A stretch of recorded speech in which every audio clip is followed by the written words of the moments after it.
ஆபாசமான காட்சிகள் இந்த படத்துல இருக்குது. ஃபேமிலியோட உட்கார்ந்து இந்த படத்தை பாத்துறாதீங்க. இந்த படம் பேர் நோக் நோக். இந்த படத்துல வர ஹீரோக்கு பாத்துக்கிட்டீங்கன்னா பொண்டாட்டி 2 புள்ளிங்கன்னு சொல்லிட்டு ஒரு அழகான ஒரு குடும்பம் இருக்குது. இப்ப மொத்த ஃபேமிலியும் பாத்துக்கிட்டீங்கன்னா வெக்கேஷன் போறதுக்காக வந்து பிளான் பண்ணுவாங்க. ஆனா வந்து நம்ம ஹீரோ பாத்துக்கிட்டீங்கன்னா வெக்கேஷன் போக முடியாது. அவருக்கு வந்து முக்கியமா வேலை இருக்கிறதுனால வந்து என்ன பண்றாங்க பாத்தீங்கன்னா பொண்டாட்டி இந்த 2 புள்ளிங்களை வந்து அனுப்பி வச்சிடறாரு. இப்ப இவர் மட்டும் தான் இந்த வீட்டுல இருக்கிறாரு. இப்ப வீட்டுல இருக்கும்போது பாத்தீங்கன்னா அந்த நைட்ல என்ன ஆகுதுன்னா வெளியே கதவு தட்டுற சத்தம் கேக்குது. யாரான்னு சொல்லிட்டு ஒரு கதவு திறந்து பாக்குறாரு. வெளியே வந்து 2 பொண்ணுங்க வந்து நிக்குதுங்க. மலையில நினைச்சுக்கிட்டு அப்ப அந்த பொண்ணுங்க சொல்லுதுங்க, நான் பாராட்டிக்கு போறதுக்காக ஒரு இடத்துக்கு போயிட்டு இருந்தோம். ஆனா தவறி இந்த இடத்துக்கு வந்துட்டோம். வெளியே ரொம்ப மழையா இருக்கு, நான் கொஞ்ச நேரம் உங்க வீட யூஸ் பண்ணிக்கலாமா அப்படின்ற மாதிரி கேக்குதுங்க. இப்ப ஹீரோ என்ன பண்றாரு, சரி வாங்க உள்ள வாங்கன்னு சொல்லிட்டு அவங்க 2 பேரும் உள்ள வர வச்சுட்டு போயிட்டு குளிங்க, உங்க துணியை வந்து காய வைங்க அப்படின்னு சொல்லிட்டு 2 பெண்களுக்கு வந்து டவல் எல்லாம் எடுத்து கொடுத்துட்டு இப்ப என்ன பண்றாருன்னா அந்த பொண்ணுங்களை திருப்பி வந்து அவங்க இடத்துக்கு போக வைக்கிறதுக்காக கேப் புக் பண்றாரு. பொண்ணுங்க என்ன பண்ணுங்க, பேசிட்டு இருக்கும் போது நம்ம ஹீரோ கிட்ட கேட்கவங்க ஃபேமிலி பத்தி சொல்லுங்க அப்படின்னு. அவர் ஃபேமிலி பத்தி சொல்லிட்டு இருப்பாரு. அப்ப இந்த பொண்ணுங்க 2 பேரும் என்ன பண்ணுங்க, அவர் பக்கத்துல உட்காந்துக்கிட்டு ஒரு மாதிரியா வந்து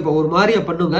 நம்ம ஹீரோக்கு பெருசா இதெல்லாம் பிடிக்காது. ஏன்னு பாத்துக்கிட்டீங்கன்னா அவர் வந்து ஃபேமிலி இருக்கிறதுனால அவருக்கு இந்த விஷயம் பிடிக்காது. அவர் கையில இருக்கிற போன் எடுத்து பாப்பாரு. அந்த கேப் வந்து ஒன்னும் வரதுக்கு ஒன்னும் ஒரு நேரம் இருக்கு அப்படின்ற மாதிரி காட்டும். இந்த பொண்ணுங்க வந்து ஒரு மாதிரி பிஹேவ் பண்ணிக்கிட்டே இருக்காங்க. அவரும் கேப் கையில போன் எடுத்து கேப்பை பாத்துக்கிட்டே இருப்பாரு. அது ஒன்னும் வரதுக்கு ஒன்னும் பக்கத்துல வரதுக்கு ஒரு 5 நிமிஷம் தான் இருக்கும். திடீர்னு போய் இந்த பொண்ணுங்க என்ன பண்ணா பாதிக்க போறோம் அப்படின்னு சொல்லிட்டு குளிக்கிறதுக்கு போயிருவாங்க. ஹீரோ என்ன பண்ணுவாரு, அந்த பொண்ணுங்களோட துணியை சீக்கிரமா காய வச்சு அனுப்பி விடலாம்னு சொல்லிட்டு துணியில எடுத்துட்டு வருவாரு. இப்ப வெளியே வந்து கேப் வண்டி வந்துட்டு வெளியே நின்றுகிட்டு இருக்கோம். இப்ப நம்ம ஹீரோ என்ன பண்ணுவாரு, நேரம் அந்த பொண்ணு குளிக்கிற பாத்ரூம்ல போய் கதவு தட்டுவாரு, வெளியே வாங்க சீக்கிரம் அப்படின்னு.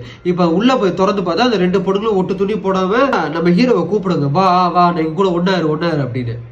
இப்ப நம்ம ஹீரோ வந்து ஒரு கட்டத்துக்கு மேல வந்து பொறுமையை இழக்கிறவரு பொண்ணுங்களோட போயிட்டு நம்ம ஹீரோ ஒன்னா இருந்துடுறாரு. இப்ப வெளியே இருக்கிற கேப் கூட வெயிட் பண்ணி பார்த்துட்டு அது கிளம்பிடும். இப்ப காலையில எந்திரிப்பாரு, அந்த பொண்ணு கிளம்பிருச்சு போல அப்படின்னு நினைச்சிட்டு திரும்பி பார்த்தா சத்தம் கேட்கும். அந்த மாதிரி வந்து 2 பெண்களும் பேசுற மாதிரி போய் பார்த்தா இந்த 2 பெண்களும் காலையில பிரேக்ஃபாஸ்ட் சாப்பிடறன்ற பேர்ல அந்த இடத்தையும் அலங்கோலம் பண்ணி வச்சிருக்கோம். நம்ம ஹீரோ என்ன பண்ணுவாரு, ஒரு 2 பேரும் வெளியே போறீங்களா அப்படின்ற மாதிரி கத்துவாரு. அந்த பொண்ணுக்கு சொன்ன பேச கேட்காதுங்க. நம்ம ஹீரோ கோவப்பட்டு இப்ப நான் வெளியே போனா நான் போலீஸுக்கு போன் அடிப்பேன் அப்படின்ற மாதிரி சொல்லுவாரு. அப்ப அந்த பொண்ணு சொல்லுங்க, நாங்க 2 பேரும் அண்டர் ஏஜ், இங்க கூட ஒன்னா இருந்தது வெளியே தெரிஞ்சிச்சுன்னா போலீஸ் கால் பண்ணா ஒன்னதான் வந்து போலீஸ் பிடிப்பாங்க அப்படின்ற மாதிரி அந்த பொண்ணுங்க சொல்லலாம். அப்பயே ரொம்ப அந்த பொண்ணுங்க பயங்கரமா அநியாயம் பண்ணுங்க. ஒரு கட்டத்துக்கு மேல கோவப்படுறவரு டக்குன்னு போய் போலீஸுக்கு போன் அடிச்சா அந்த பொண்ணுங்க வந்து சரி நான் கிளம்புறோம் அப்படின்ற மாதிரி சொல்லுங்க.